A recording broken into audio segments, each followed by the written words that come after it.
Good morning to all of you. बेटा देखिए, इसमें लिमिट वाला जो टॉपिक है उसके कुछ डाउट, क्योंकि उसका टेस्ट आपका, तो इसलिए मैं पहले प्रेफरेंस उसको दे रहा हूँ।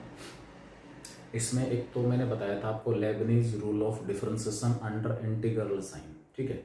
वो रूल, उससे रिलेटेड दो क्वेश्चन थे, दो डाउट थे आपके। एक तो क्वेश्चन नंबर 11, एक 24। मैं हालांकि उनके सॉल्यूशंस आप लोगों के पास भेज चुका हूँ, लेकिन फिर भी मैं दोबारा से ये क्वेश्चन जो है वो निकाल रहा हूँ। Limit x approaches to pi by 4, limit x approaches to pi by 4, integration of 2 to secant square x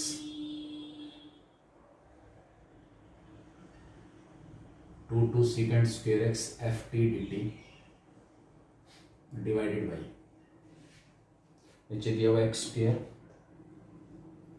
minus pi square by 16। इस सारे की लिमिट निकालनी है जब x पाई बाई 4 को अप्रोच कर रहा है, ठीक है। ये बहुत ही बड़ा इंपॉर्टेंट टूल है इसमें, Leibniz rule of differentiation under integration sign. इसमें सबसे पहला तो पॉइंट ये है, x की जगह पाई बाई 4 हम पुट कर रहे हैं तो 0/0 फॉर्म में कैसे जा रहा है। जब x की जगह हम पाई बाई 4 रखेंगे तो 0/0 फॉर्म में कैसे जाएगा। इसमें एक आपके पास इंटीग्रेशन का कॉन्सेप्ट है। आपने फिजिक्स में जो मैथमेटिकल टूल्स पढ़े हैं उसमें सीधे सीधे फॉर्मूले पढ़े होंगे, इंटीग्रेशन और डिफरेंशिएशन। इंटीग्रेशन हमारे पास दो टाइप का होता है, एक इंडेफिनेट इंटीग्रल होता है, इंडेफिनेट, पूरी संभावना इस कॉन्सेप्ट से रिलेटेड क्वेश्चन मिलने आपको, इंडेफिनेट इंटीग्रल और एक definite integral.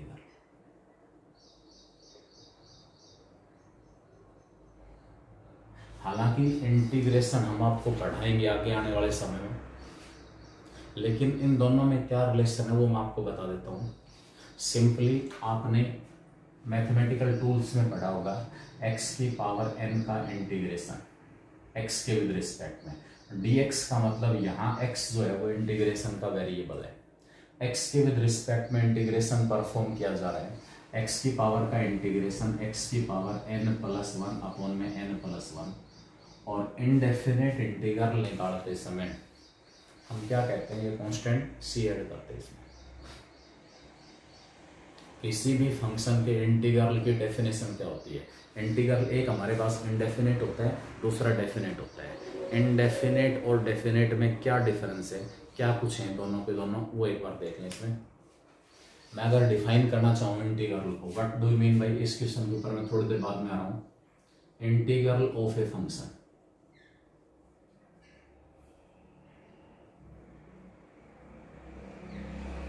let small f(x) be a function of x, any function of x, then capital F(x) is called integral of small f(x). इस स्मॉल f(x) का इंटीग्रल, स्मॉल f(x) का integral capital f(x) कहलाएगा if d/dx of capital f(x) equal to small f(x). And we will write this situation as, we will right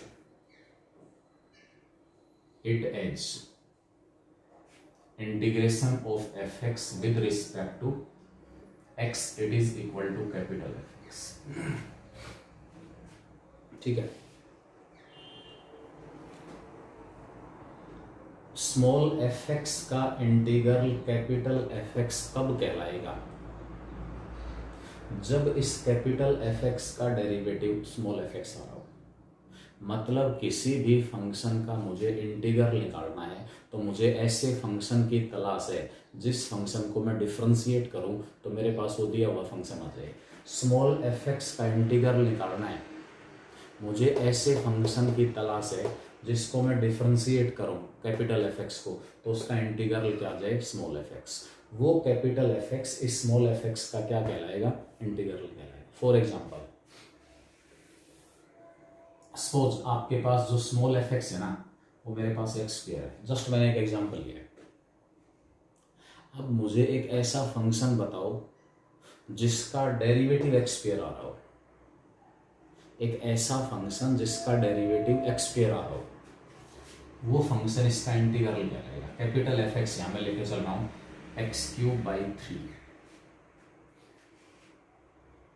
मैंने क्या कहा आपको, small F x मेरे को एक्स स्क्वायर दिया हुआ है, मुझे एक्स के ऐसे फंक्शन की तलाश है जिसको मैं डिफरेंशिएट करूं, एक्स के ऐसे फंक्शन की तलाश है जिसको अगर मैं डिफरेंशिएट करूं तो मेरे पास स्मॉल एफ एक्स आ जाए।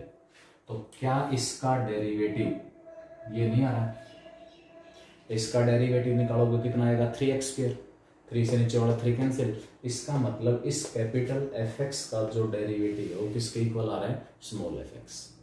कैपिटल एफ एक्स का जो डेरिवेटिव है वो किसके इक्वल है, स्मॉल एफ एक्स। आई बात समझ में। इसलिए स्मॉल एफ एक्स का जो इंटीग्रेशन होगा वो क्या हो जाएगा, कैपिटल एफ एक्स। इसलिए स्मॉल एफ एक्स का जो इंटीग्रेशन होगा वो क्या होगा, कैपिटल एफ एक्स होगा। ठीक है,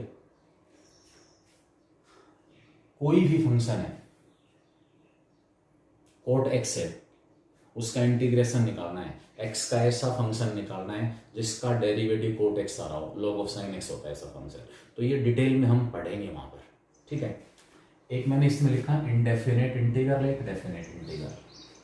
क्या ये कैपिटल एफ एक्स यूनिक होगा या इस कैपिटल एफ एक्स की एक से ज्यादा वैल्यूज पॉसिबल है जिनको डिफरेंशिएट करूं तो स्मॉल एफ एक्स आ जाए। तो इस कैपिटल एफ एक्स की अनेकों अनेक वैल्यूज पॉसिबल है, x cube by 3 plus minus 1, x cube by 3 plus minus 2, x cube by 3 plus minus 3 and so. मतलब इस एक्स क्यूब बाई 3 में मैंने कोई कांस्टेंट और ऐड कर लिया, ऐड सबट्रैक्ट कुछ भी करो, एक्स का जो फंक्शन है ना एक्स क्यूब बाई 3, इसमें कोई चेंज नहीं है। इन सभी को अगर मैं डिफरेंशिएट करूंगा इन सबको तो डेरिवेटिव मेरे पास एक्स स्क्वायर ही आएगा। अकॉर्डिंग टू डेफिनेशन एक फंक्शन के कितने इंटीग्रल हो गए, infinitely many, differ by a constant. ये सारे के सारे इस स्मॉल एफ एक्स के इंटीग्रल है। क्यों है, क्योंकि इनमें से किसी का भी डेरिवेटिव आप निकालना तो वो किसके इक्वल आ रहा है, स्मॉल एफ एक्स के इक्वल आ रहा है। ठीक है, एक ही फंक्शन के कितने इंटीग्रल पॉसिबल हैं, infinitely many, differ by a constant. एक ही फंक्शन के कितने इंटीग्रल पॉसिबल हैं, इनफाइनाइटली मैनी, और उनमें आपस में जो रिलेशन मिलेगा वो क्या होगा, वो एक कांस्टेंट से डिफर करेंगे। इसमें और इसमें डिफरेंस कितना, कांस्टेंट का, इसमें और इसमें डिफरेंस कितना, कांस्टेंट का, इसमें और इसमें डिफरेंस कितना, कांस्टेंट का। Many integral of a function are there differ by a constant, therefore जो इंटीग्रल हमारे पास है वो फाइनाइट नहीं है, फिक्स नहीं है, यूनिक नहीं है, इसलिए इस इंटीग्रल को क्या नाम दिया जा रहा है, इनडेफिनिट। एक ही फंक्शन के अनेकों इंटीग्रल हैं जिनमें आपस में डिफरेंस किसका होगा, केवल कांस्टेंट का। इस वजह से हम इंटीग्रल को क्या कह रहे हैं, indefinite integral.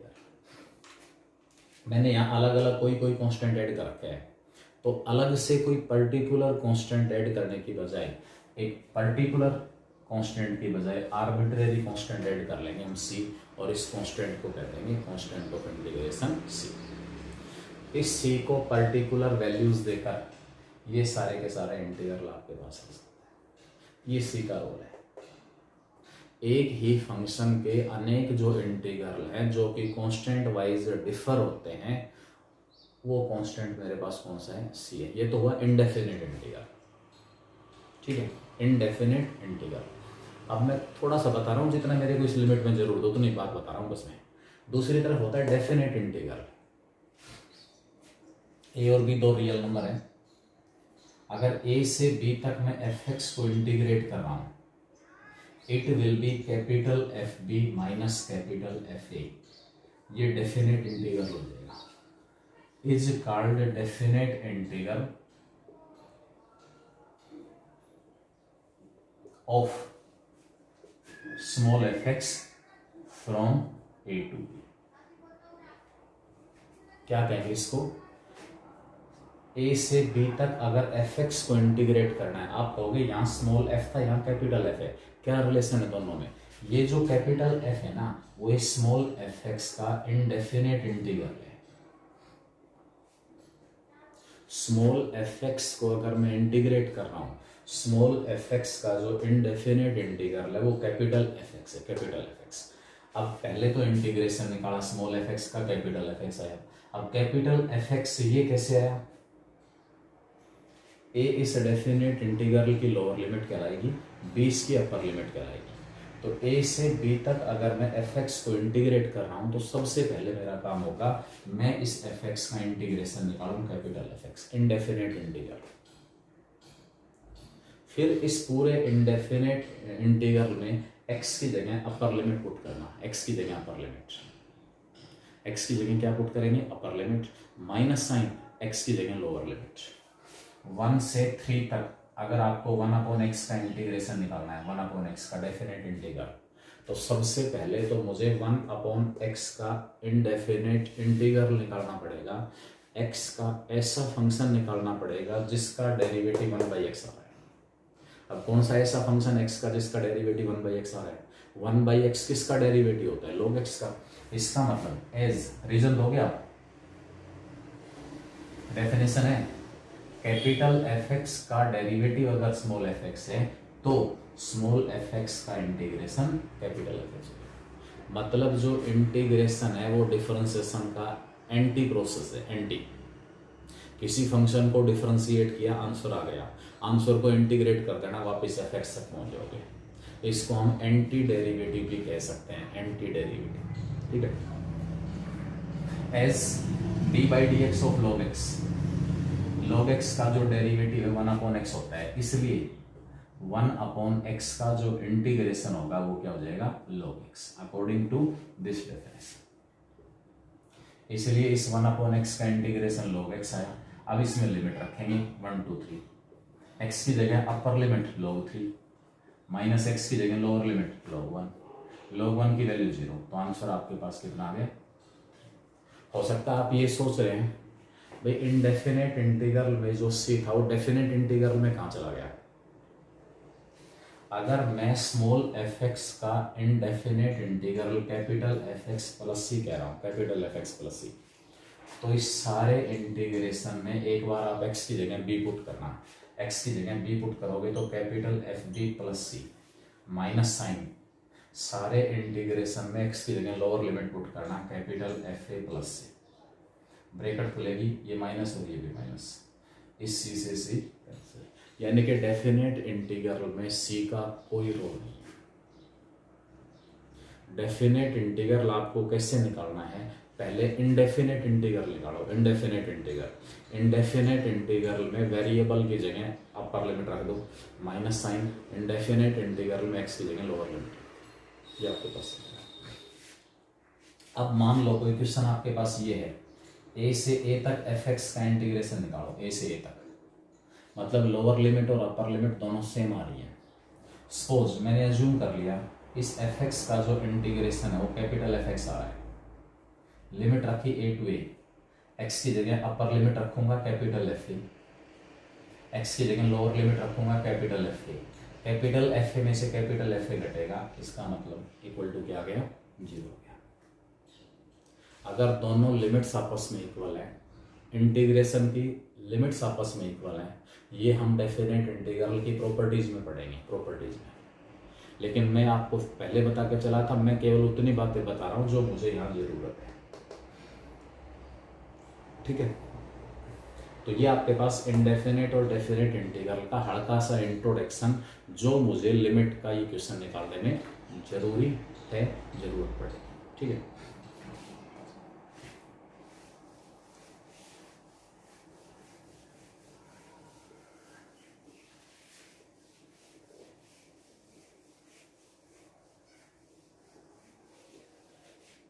Direct substitution, by direct substitution,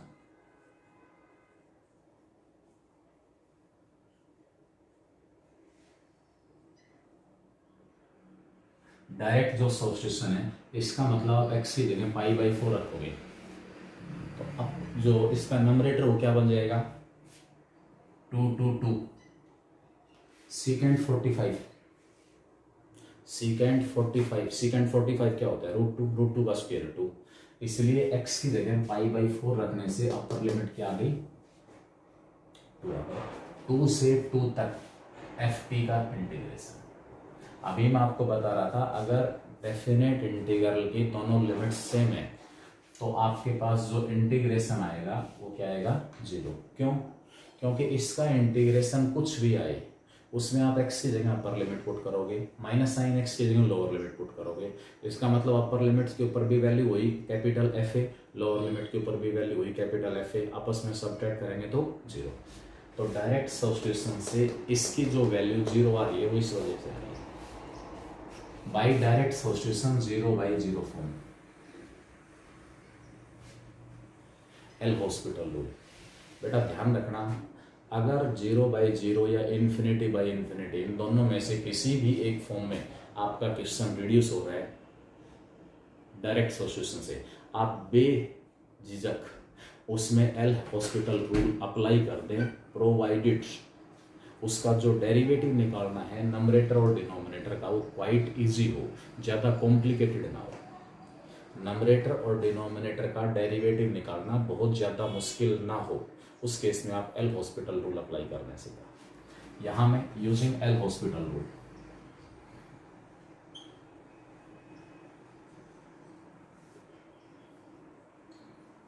L Hospital rule में अप्लाई करूंगा, लिमिट के ऊपर कोई फर्क नहीं पड़ेगा, limit x approaches to pi by 4, ऊपर वाले का डेरिवेटिव, क्योंकि यहाँ तो ये फंक्शन टी का है, इंटीग्रेशन टी के रूप में आएगा, और जब टी की जगह अपर लिमिट पुट करोगे तो ये फंक्शन एक्स का बन जाना है, मतलब डिफरेंशिएशन में किसके विद रिस्पेक्ट में लो, ये सारा एक्स का फंक्शन है, इंटीग्रेशन टी के विद रिस्पेक्ट में निकलेगा, लेकिन इंटीग्रेशन निकालने के बाद जो वेरिएबल टी है उसकी जगह सेकंड स्क्वायर एक्स रखोगे प्लस साइन के साथ और 2 रखोगे माइनस साइन के साथ, इसका मतलब वो एक्स का फंक्शन बन जाना। तो एक्स के विद रिस्पेक्ट में डेरिवेटिव निकालना है किसका, integration of 2 second square X F T divided by D by D x of X square minus pi square by 60। अब यहां आपके पास Leibniz rule of differentiation under integral sign use हो रहा है, ध्यान रखना, डिफरेंशिएशन अंडर इंटीग्रल साइन क्या होता है, एक्स के दो फंक्शन है सपोज, एक मेरे पास फाई एक्स है, दूसरा साई एक्स है, एक्स के दो फंक्शंस हैं, यहां अंदर टी का कोई फंक्शन है F T D T, T का कोई फंक्शन है उसको इंटीग्रेट करना है, ये दो लिमिट्स आपके पास हैं और इसका निकालना है derivative, differentiation under integral sign. अभी थोड़ी देर पहले मैंने बताया था डिफरेंशिएशन और इंटीग्रेशन एक दूसरे के एंटी प्रोसेस हैं, खत्म कर देंगे एक दूसरे को, तो खत्म करेंगे तो क्या बचेगा, ये जो वेरिएबल है ना, वेरिएबल इसकी जगह आप अपर लिमिट पुट कर दो, इंटीग्रेशन डिफरेंशिएशन सब कुछ खत्म है, ये लेबनीज रूल आपके पास है, ऊपर आ जाएगा एफ ऑफ वेरिएबल टी की जगह upper limit phi x psi x, into में इसके साथ इसी का डेरिवेटिव, इनटू में आ जाएगा side x minus sign variable की जगह lower limit f of phi x और इनटू में इस लोअर लिमिट का डेरिवेटिव फाई एक्स। कहीं डी बाई डी एक्स नहीं बचेगा, कहीं इंटीग्रेशन का सिंबल नहीं बचेगा, क्योंकि डिफरेंशिएशन और इंटीग्रेशन क्या होते हैं, एक दूसरे के एंटी प्रोसेस होते हैं।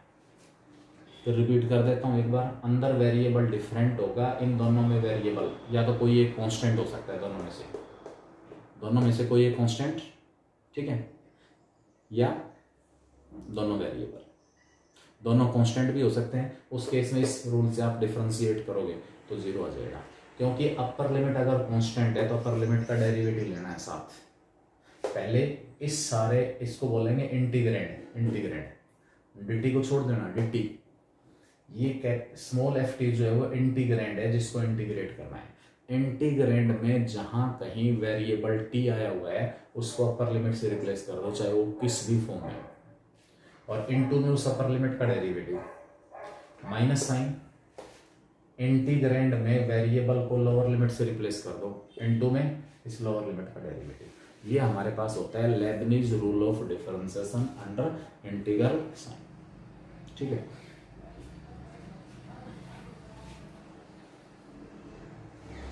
अप्लाई करूंगा, क्या आ जाएगा, इस लिमिट के ऊपर कोई फर्क नहीं पड़ना, limit x approaches to pi by 4, इस इंटीग्रैंड में टी को आप अपर लिमिट से रिप्लेस करो, f of secant square x, into में आएगा d by D x of secant square x minus sign, इस इंटीग्रैंड में टी को आप लोअर लिमिट से रिप्लेस करो, एफ टू इन टू में d by D x of 2 upon में तो ऊपर वाले का डेरिवेटिव। जब इंटीग्रेशन का साइन दिया हुआ है डेफिनेट इंटीग्रल, विशेष रूप से डेफिनेट इंटीग्रल, तब इंटीग्रेशन और डिफरेंशिएशन एक दूसरे को कैंसिल करेंगे। ठीक है, ये लेबनीज रूल लगेगा, ये लेबनीज रूल लगेगा। इनडेफिनेट में सीधा इंटीग्रेशन और डिफरेंशिएशन एक साथ आ रहा है तो एक दूसरे को कैंसिल कर देंगे सीधा। एक्स स्क्वायर का डेरिवेटिव आ गया 2x, इसका 0 हो जाएगा। ठीक है, it is equal to limit x approaches to pi by 4 f of secant square x, secant square x का डेरिवेटिव पहले power formula 2 secant x, secant x की पावर 2 है, 2 secant x इनटू में जिसकी पावर थी उसका derivative secant x into x, 2 का derivative 0 इसलिए सारा 0 हो जाएगा, अपॉन में नीचे आ गया 2x। ध्यान रखना, इसमें गलती मत कर देना, tan x अपॉन x को कभी 1 लिख दो, x 0 को अप्रोच नहीं कर रहा है, x पाई बाई 4 को अप्रोच कर रहा है, रख दो बस x की जगह पाई बाई 4 आ गया आंसर। अब ये 0 बाई 0 फॉर्म से फ्री हो चुका है, x की जगह पाई बाई 4 रखूंगा तो f सीकेंट 45 रूट 2 का स्क्वायर 2 f2 आ गया, इनटू 2 से 2 कैंसिल, सीकेंट 45 रूट 2 tan 45 1 और अपॉन में x की जगह पाई बाई 4 ऊपर आके 4 अपॉन पाई, लास्ट में जो आपके पास आंसर है वो 8 अपॉन पाई इंटू f2। बेटा जो नया कॉन्सेप्ट है, एक तो इसमें डेफिनेट इंटीग्रल, मतलब आपको ये पता हो कि x की जगह पाई बाई 4 रखने से इसकी वैल्यू 0 क्यों आ रही है, क्योंकि लोअर लिमिट और अपर लिमिट दोनों सेम बन रही हैं 2 से 2। कोई भी डेफिनेट इंटीग्रल लो, अगर उसमें लोअर लिमिट और अपर लिमिट आपस में इक्वल हैं तो डेफिनेट इंटीग्रल हर हालत में क्या आएगा, 0 आएगा।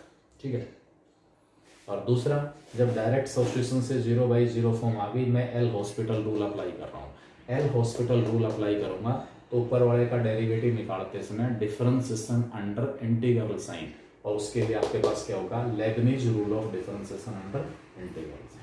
ये हमारे पास Leibniz rule of differentiation under integral. ठीक है, सेम कॉन्सेप्ट आपके पास है क्वेश्चन नंबर 24 में, question number 24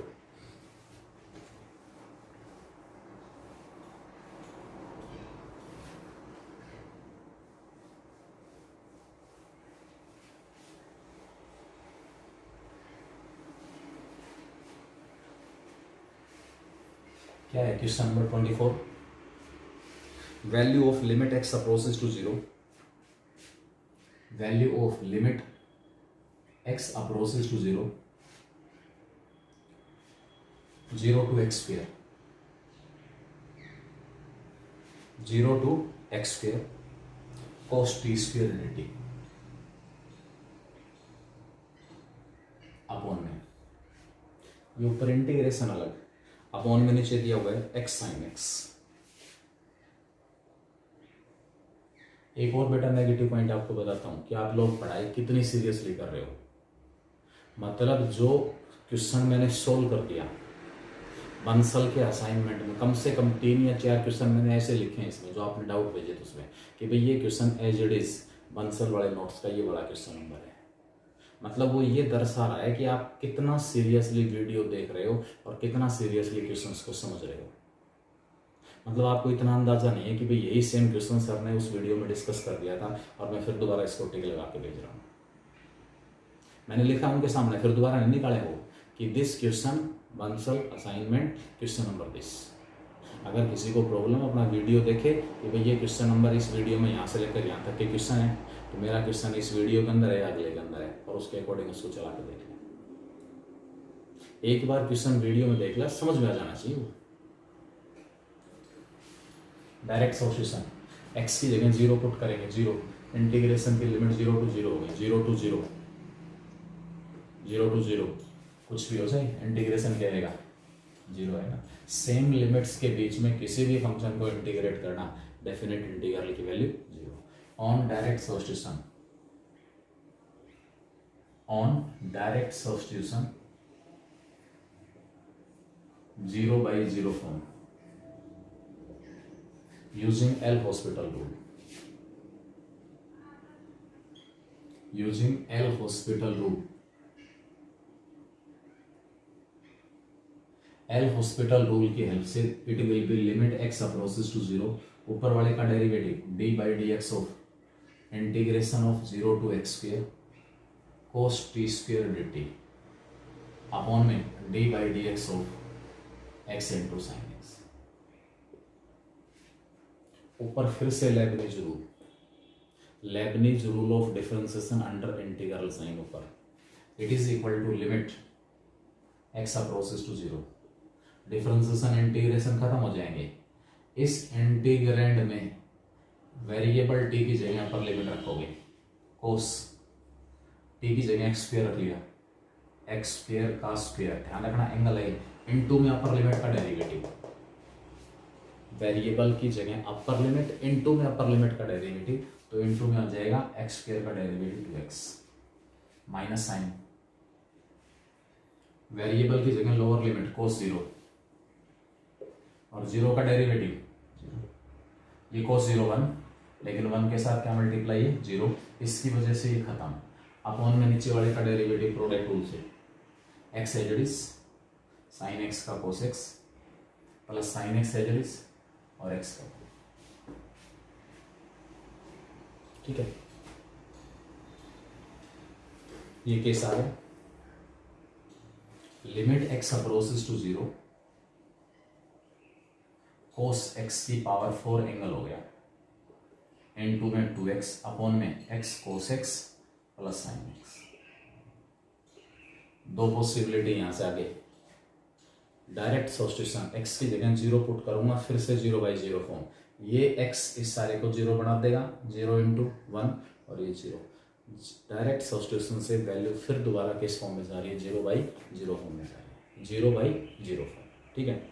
again L Hospital rule, यहाँ दो पॉसिबिलिटी, या तो एल हॉस्पिटल रूल अप्लाई कर दो या नंबरेटर और डिनोमिनेटर को x से डिवाइड कर दो, लिमिट x अप्रोचेस टू 0, ऊपर आ जाएगा 2 × में cos x की पावर 4 डिवाइडेड बाई नीचे आ गया cos x प्लस में आ गया sin x अपॉन x। क्या किया मैंने, नंबरेटर और डिनोमिनेटर दोनों को x से डिवाइड कर लिया, ऊपर वाले को डिवाइड करूंगा ये x कैंसिल हो जाएगा, इसको डिवाइड करूंगा ये x कैंसिल हो जाएगा, इसको डिवाइड करूंगा sin x अपॉन x हो जाएगा। या दोबारा एल हॉस्पिटल रूल अप्लाई कर सकते थे, यहाँ प्रोडक्ट रूल नीचे, यहाँ प्रोडक्ट टूल साइन एक्स का cos x हो जाएगा, मर्जी है तुम्हारी। अब ये नहीं कि मैंने दो रास्ते बता दिए, एक से मैंने सोल्व कर दिया तो आप दूसरा अप्लाई ना करो, अप्लाई करके देखें दूसरा क्या सेम आंसर आ रहा है या कुछ और कुछ नया आ रहा है। साइन एक्स, इसकी लिमिट डायरेक्ट सब्स्टिट्यूशन से cos 0 1 2, इसकी लिमिट डायरेक्ट सब्स्टिट्यूशन से 1, साइन एक्स अपॉन एक्स की लिमिट 1, लास्ट में हमारे पास जो लिमिट है वो कितनी आ जाएगी 1। 24 जो क्वेश्चन है इसका आंसर हमारे पास क्या होगा 1, इस लिमिट की जो वैल्यू है वो किसके इक्वल आएगी 1 के इक्वल, क्लियर। तो ये आपके पास इसमें चलेगा, ठीक है। एक जो लास्ट के इसमें 4 क्वेश्चन हो रहे हैं 73 4 5 78,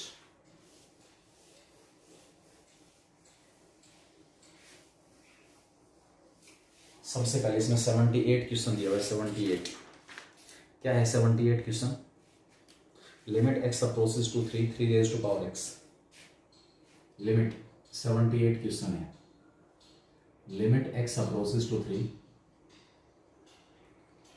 3 raise to power x minus X square upon में x raise to power x minus में 3 का स्क्वेयर। सबसे पहला यहाँ एक बहुत बड़ा इंपॉर्टेंट टूल आपको मिल गया। डायरेक्ट सब्स्टिट्यूशन से 0/0 या इन्फिनिटी बाई इन्फिनिटी फॉर्म आ रही है, तो ऑब्जेक्टिव के अंदर तो बगैर किसी हेजिटेशन के सीधा एल हॉस्पिटल रूल अप्लाई कर दो। बहुत स्ट्रॉन्ग वेपन है। अगर डिफरेंशिएशन आसान हो तो, अगर इनका नंबरेटर और डिनोमिनेटर को डिफरेंशिएट करना ही कॉम्प्लिकेटेड हो तो मतलब अप्लाई करना, फिर और कोई दूसरा रास्ता निकलेगा। ऑन डायरेक्ट सब्स्टिट्यूशन, जो डायरेक्ट सब्स्टिट्यूशन हमारे पास है उससे 0/0 फॉर्म आ गई। कौन सी फॉर्म आ गई? 0/0 form. Using L Hospital rule, using L Hospital rule, L Hospital rule में अप्लाई कर रहा हूं। ऊपर वाले का derivative limit x approaches to 3, ऊपर वाले का डेरिवेटिव 3 की पावर x का 3 की power x into log 3, x square का 2x,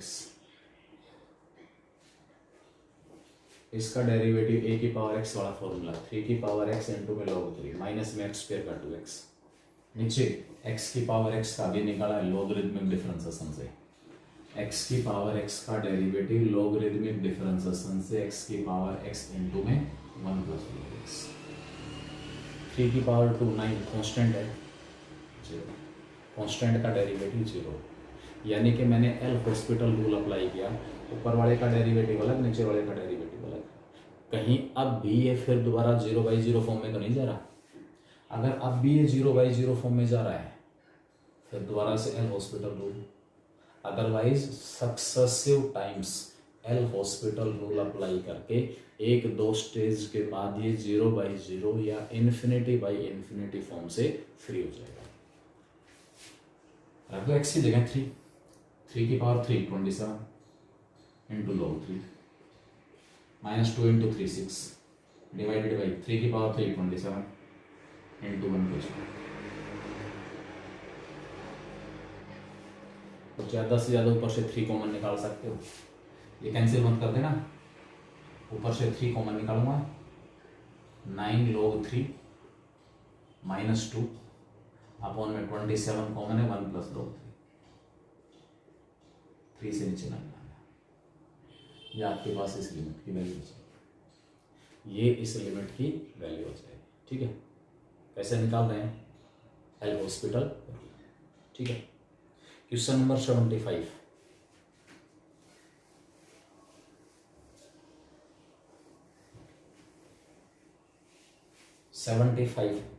क्या दिया भाई? 75 question, limit n approaches to infinity, limit n approaches to infinity 1/3 plus 2/21, 1/3 plus 2/21 plus 3/91 plus and so on. nth जो टर्म इसकी दी हुई है वो n upon n raise to power 4 plus n square plus 1। बेटा सबसे पहले ये सम निकालेंगे। इस सम की जो nth टर्म है ना उसको सिंप्लीफाई करेंगे, रीअरेंज करेंगे। कुछ ऐसे ही क्वेश्चन शायद हमने इनवर्स ट्रिग्नोमेट्रिक फंक्शन वाला जो टॉपिक उसमें भी निकाले थे, वहां ये tan इनवर्स के साथ थे terms. Here nth term of above Sn, इसको मैंने Sn कह दिया, means limit n approaches to infinity Sn ये निकालना है। क्या निकालना है? Limit n approaches to infinity Sn। ठीक है, limit n approaches to infinity Sn निकालना है। कैसे निकालेंगे? तो पहले तो Sn ही निकालूंगा। nth term of above Sn an, वो मेरे पास n अपॉन में n raise to power 4 plus n square plus 1 है। ठीक है, इस डिनोमिनेटर को मैं थोड़ा सा रीअरेंज कर रहा हूं, n square plus 1 whole square minus n square. ये स्टेप आपको याद रखना पड़ेगा। एन की power 4 plus n square plus 1 के जो फैक्टर होंगे, n square plus 1 plus n और n square plus 1 minus n. इसका स्क्वेयर ऊपर करना, उसमें से एन स्क्वेयर घटाना, यही बच जाएगा। इसके फैक्टर बना लिए, n square plus 1 plus n, n square plus 1 minus n. नीचे जिन दो प्रोडक्ट्स का दो फैक्टर्स का प्रोडक्ट है, इनका डिफरेंस 2n है, 2n।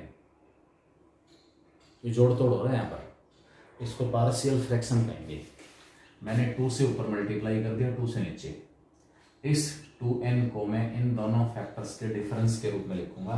देयरफॉर जो an हमारे पास आएगा वो आ जाएगा n square plus 1 plus n minus sign n square plus 1 minus n upon में 1/2 तो बाहर ही। जो डिनोमिनेटर में दोनों का प्रोडक्ट है ना, वो अलग अलग कर दो। क्या कर दो? प्रोडक्ट अलग अलग। इसके अपॉन में भी n square plus 1 plus n into n square plus 1 minus n. इसके अपॉन में भी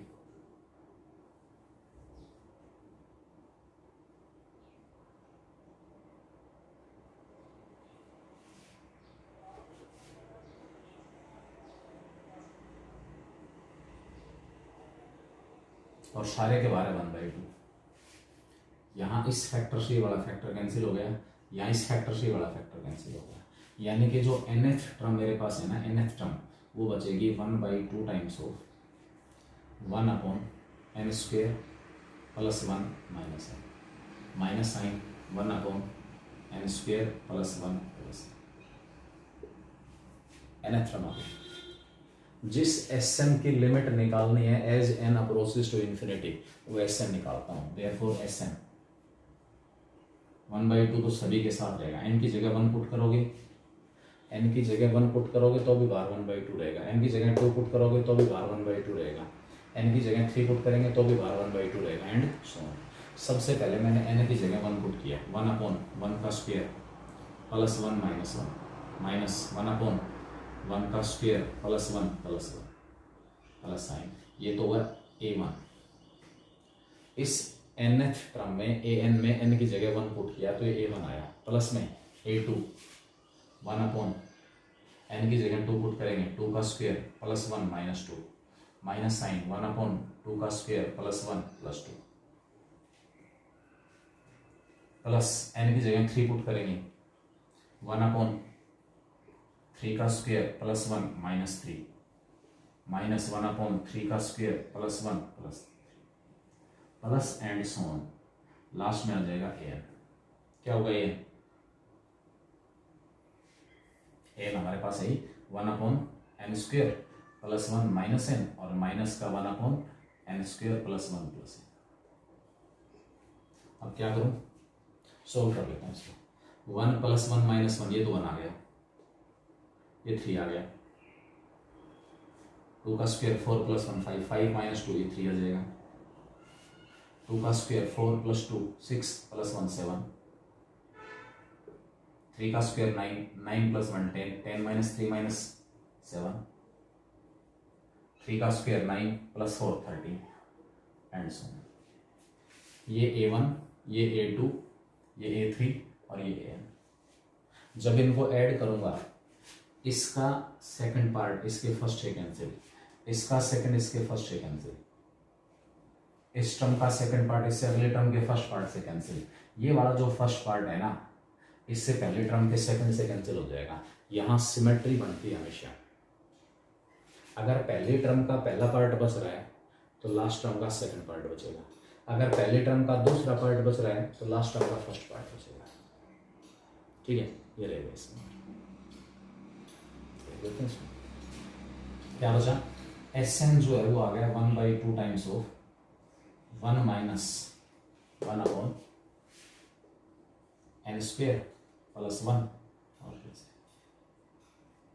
एलसीएम लो, n square plus 1 plus n, LCM आ गया n square plus 1 plus n, ऊपर n square plus 1 plus n minus 1, बाहर 1/2 है, प्लस 1 से माइनस 1 कैंसिल, बाहर वाला 1/2, ये एस एन आ गया। Therefore limit n approaches to infinity Sn equal to limit n approaches to infinity Sn की वैल्यू, Sn मेरे पास दिया हुआ है n square plus n upon में n square plus 1 plus n square plus n upon में n square plus 1 plus n, बाहर ये 1/2 है।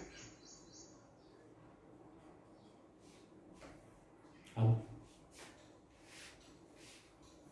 n इन्फिनिटी को अप्रोच कर रहे हैं, ऊपर और नीचे मैक्सिमम पावर सेम है, फाइनाइट आएगी लिमिट, ऊपर से n square common, limit n approaches to infinity 1/2 आ गया बाहर, एन स्क्वेयर ऊपर से कॉमन निकाल लिया 1 plus 1 upon n, n square नीचे से कॉमन निकाल लिया 1 plus 1 upon n square plus 1/, n square से एन स्क्वेयर कैंसिल, ये 0 ये 0 ये 0, क्या बचा लास्ट में 1/1 1 और बाहर 1/2 है, यानी कि लास्ट में जो लिमिट हमारे पास है उसकी वैल्यू कितनी आ जाएगी 1/2। लिमिट किसके इक्वल आएगी 1/2, ठीक है, ये आपके पास है। ये क्वेश्चन नंबर 75 था। क्वेश्चन नंबर 74,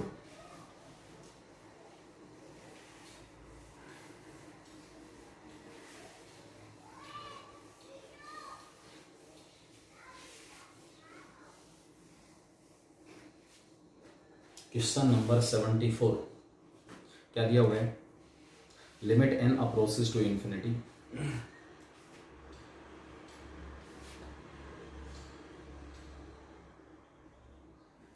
ऊपर दिया 1 into summation r equal to 1 to n r plus 2 into summation r equal to 1 to n minus 1,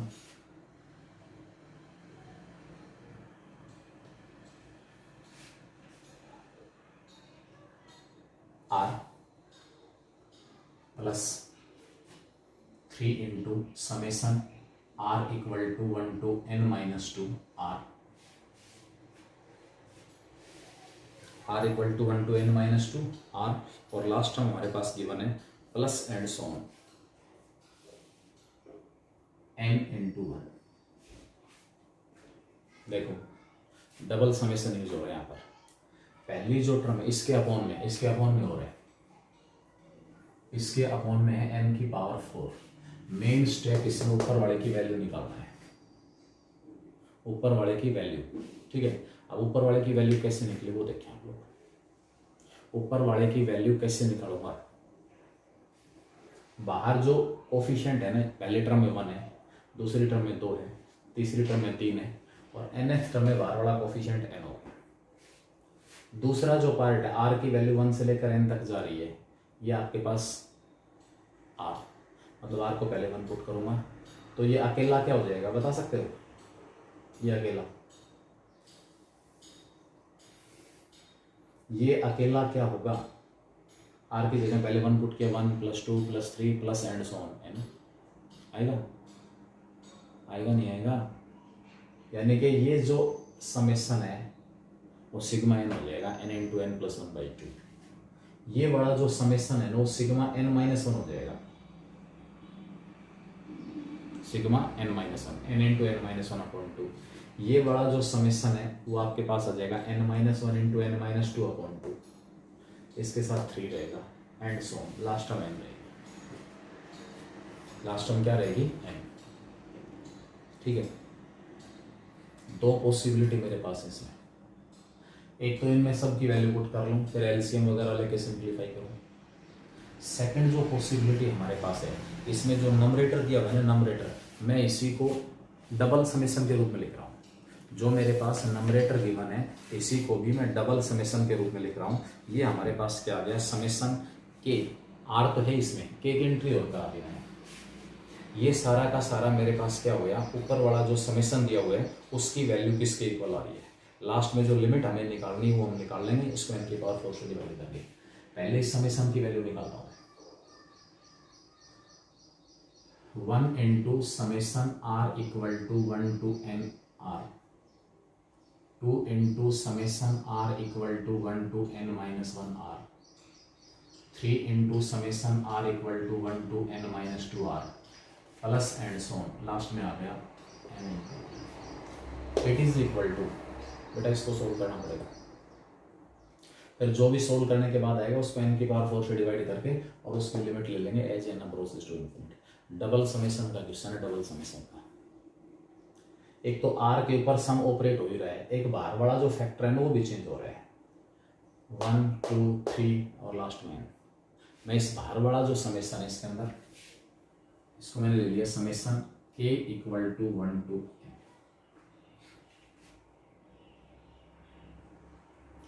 k equal to 1 to n, ठीक है, k into double summation, summation r equal to, अब r की value यहाँ पर 1 से लेकर n तक है, यहाँ 1 से लेकर n माइनस 1 तक है, यहाँ से 1 से लेकर n माइनस 2 तक है, और आगे r ही दिया हुआ है।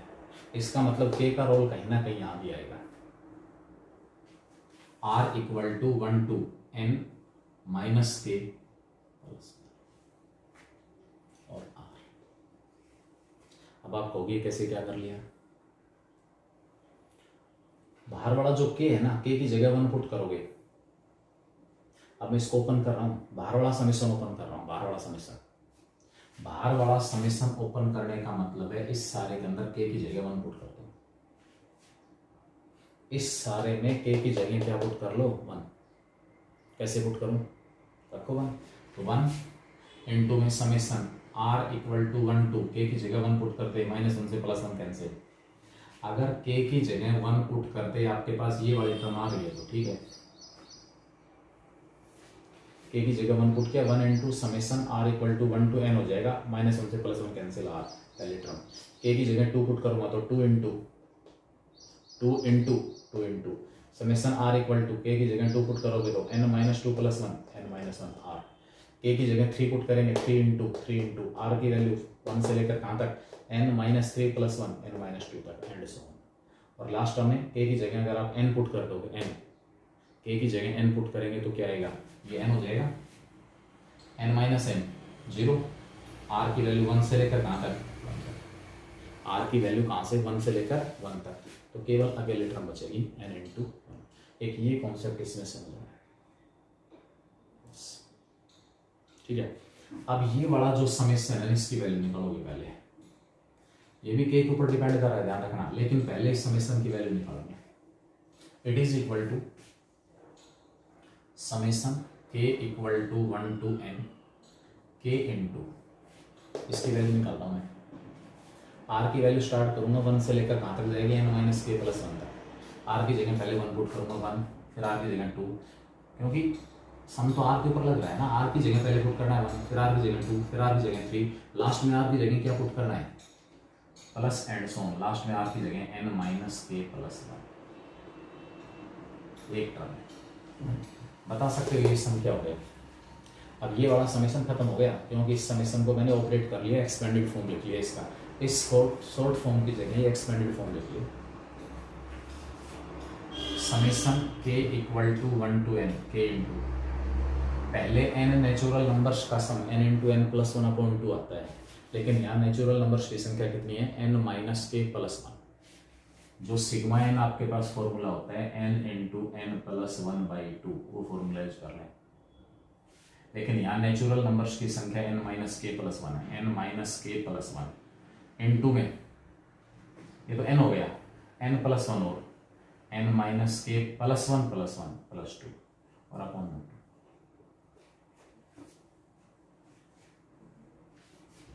ठीक है, अभी ये सम ऑपरेट करना बाकी है, ये समेशन ऑपरेट करना बाकी है। इन फैक्टर्स को आपस में मल्टीप्लाई कर रहा हूँ, इसको n प्लस 1 पहले लिख लो, n वाले टर्म अलग होते हैं, n plus 1 minus k, n plus 2 minus k, इसको मैंने लिख लिया n plus 1 minus k, n plus 2 minus k, कर दो मल्टीप्लाई, 1/2 बाहर रहेगा, summation k equal to 1 to n k into n+1 को n+2 से n+1 इंटू n+2, ठीक है। n+1 इंटू के, माइनस का आएगा n+1 इंटू के, और माइनस का n+2 इंटू के, और माइनस माइनस आ गया प्लस का के स्क्वायर, के इसके साथ मल्टीप्लाई है। 1/2 times of summation k equal to 1 to n, के बाहर है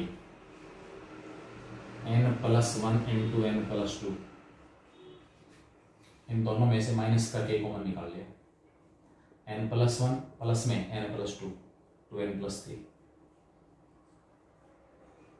n+1 यहाँ पर n+2 यहाँ पर 2n+3 इंटू के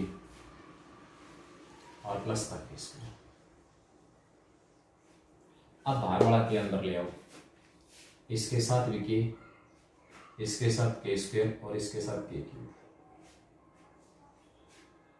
ठीक है। लगाओ, अब ये सम लगा दो। इस सम का इसके ऊपर कोई फर्क नहीं पड़ेगा। जब मैं ये समेशन अंदर लेके जाऊंगा तो ये आएगा 1/2 टाइम्स ऑफ n+1 n+2, समेशन k equal to 1 to n k। बेटा ध्यान रखना यहाँ कोई चेंजेस नहीं होगा। जिस प्रकार +1 में आपने निकाला था nth टर्म दी हुई है, nth term an² plus bn plus c, तो Sn यहाँ से आ रहा था a times of sigma n² plus b times of sigma n और प्लस का c। तो यहाँ जो सम ऑपरेट हो रहा है वो k के ऊपर ऑपरेट हो रहा है, k के ऊपर ध्यान रखना। ये सारा एज इट इज k की जगह 1 प्लस ये सारा एज इट इज k की जगह 2 प्लस ये सारा एज इट इज k की जगह 3 प्लस ये सारा एज इट इज k की जगह n। तो ये वाला जो n+1 इंटू n+2 है हर जगह साथ है, उसको मैंने कॉमन निकाल दिया, अंदर बच गया 1 + 2 + 3 + एंड सो ऑन, लास्ट में क्या बचेगा k, ठीक है। k की वैल्यू कहाँ से कहाँ तक, 1 से लेकर n तक। अब इसकी वैल्यू पुट करनी है मुझे, माइनस का 2n+3 summation k equal to 1 to n k², summation k equal to 1 to n k³। ये पहले n नेचुरल नंबर्स के स्क्वायर का सम है, 1 पुट किया तो 1 का स्क्वायर प्लस 2 का स्क्वायर प्लस 3 का स्क्वायर प्लस n का स्क्वायर, 1 का क्यूब प्लस 2 का क्यूब प्लस 3 का क्यूब प्लस n क्यूब। ये 1/2 सब के बाहर था, ये वाला 1/2 सारे के बाहर। 1/2 टाइम्स ऑफ n+1 n+2, ये समेशन n है, k की जगह 1 पुट किया, 1 + 2 + 3 + n into n+1/2, 2n+3 n natural numbers के स्क्वायर का सम है, n into n+1 into 2n+1 upon 6, 1 का क्यूब प्लस 2 का क्यूब प्लस 3 का cube plus n cube, n into n+1/2 whole square, n into n+1/2 whole square, ठीक है। अब ये सारा का सारा सोल्व होके आ गया, ये मेरे पास इसकी वैल्यू आ गई। अगर किसी बच्चे को यहाँ तक कोई प्रॉब्लम है तो पूछ ले, यहाँ तक अगर किसी बच्चे को कोई प्रॉब्लम है तो इसके अंदर देख ले, बार बार प्रॉब्लम आ रही है अपना वीडियो देखे, फिर भी अगर दिक्कत आ रही है तो मेरे से टेलीफोनिकली बात कर ले कि सर यहाँ ये बात समझ में नहीं आई, ठीक है। सबसे पहले मेन स्टेप ये था कि यहाँ से मैंने यहाँ से ये कैसे लिखा डबल समेशन, क्योंकि चेंज ऊपर वाला भी हो रहा है, r इक्वल टू 1 to, ये तो चेंज नहीं हो रहा, 1 से लेकर n-1 तक जा रही है r की वैल्यू, फिर n-2 तक जा रही है, यहाँ 1 से लेकर n तक जा रही है, यानी कि ये भी वेरिएबल है, इसलिए मैंने यहाँ पर भी k की एंट्री कराई।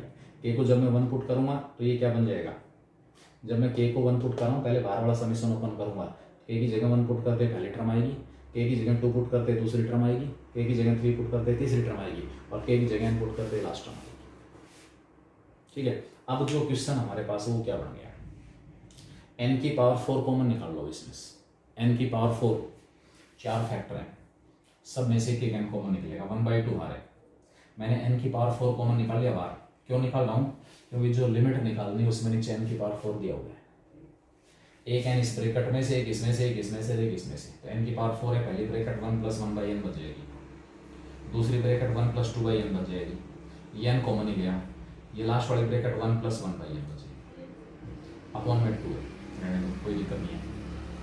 4 फैक्टर हैं, 1 2 3 और 4, सभी में से एक n कॉमन निकालो, माइनस पहली ब्रैकेट हो जाएगी 2 + 3/n, दूसरी ब्रैकेट ये n तो खत्म हो गई, कॉमन निकल गया 1 + 1/n और 2 + 1/n, इसके अपॉन में 6, यहाँ से n की पावर 4 कॉमन जाएगी, n स्क्वायर तो ये चला जाएगा, ये आपके पास चला जाएगा, प्लस में 1 + 1/n, इस सारे का स्क्वायर अपॉन में 4, नीचे वाले 2 का स्क्वायर 4 हो गया।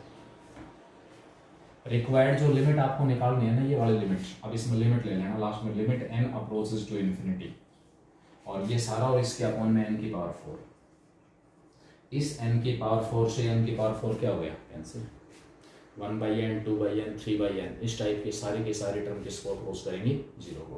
तो लास्ट में मेरे पास क्या बचेगा, ये 0 हो जाएगा, ये 0 हो जाएगा, ये 0 हो जाएगा, 1 × 1 × 1 1/2, 1/2 सब के बाहर है, अंदर पहली टर्म बची 1/2, ये 0 ये 0 और ये 0, क्या बचा 2 × 1 × 2 4 माइनस का 4/6, और लास्ट में ये 0 हो जाएगा, 1 का स्क्वायर 1/4,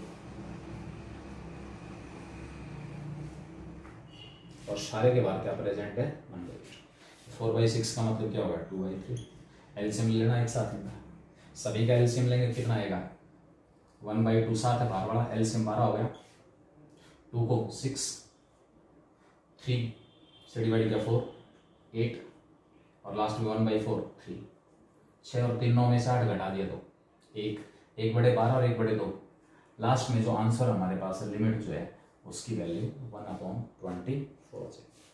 लास्ट में जो आपके पास लिमिट आएगी वो लिमिट यहाँ पर कितनी होगी 1/24, ठीक है 1/24, इसके अकॉर्डिंग इसका जो आंसर है वो ए आंसर होगा इसका ए, ठीक है। तो बेटा ये वीडियो लगभग 1 घंटे का बनने जा रहा है, एक क्वेश्चन और है, मैं अगले वीडियो के अंदर भेज रहा हूँ उसको, ठीक है। एक बार एक दुर्घटना हो चुकी पहले, 1 घंटा 10 मिनट का वीडियो बन के वीडियो ऑटोमेटिकली ख़त्म हो गया, अब उस टाइम मूड बहुत अपसेट होता है, इसलिए वीडियो 1 घंटे से ज़्यादा नहीं बनेगा किसी भी हालत में, ठीक है।